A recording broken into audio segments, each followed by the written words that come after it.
Do you have 1 minute?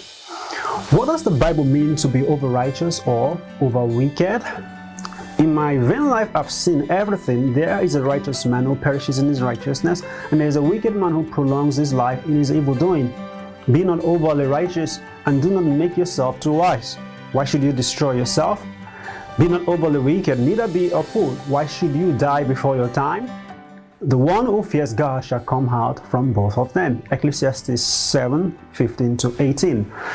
First, let's define biblically the fear of God, which appears at the end of the verses. Well, let's take a good example. If a God-fearing man decides he's going to visit a lion's den and be a Daniel today, well, he could destroy himself.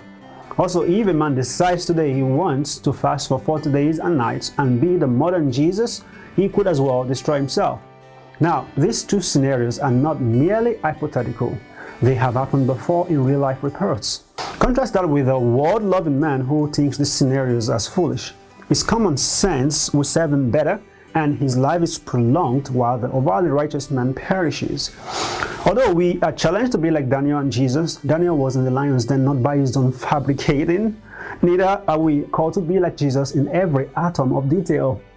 Instead, we are to take the principles from Christ's life and apply it for our own.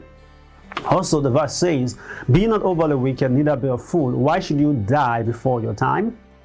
Clearly, this is not a command to be wicked as some think, for the verse does not say so. It only warns of the fruits of unbridled wickedness. Friend, God wants us to be holy, for He is holy, Leviticus 11:44. However, He wants us to avoid the righteousness of the Pharisees, Matthew 5:20, and in place of that, pursue true holiness, without which no man will see the Lord, Hebrews 12:14.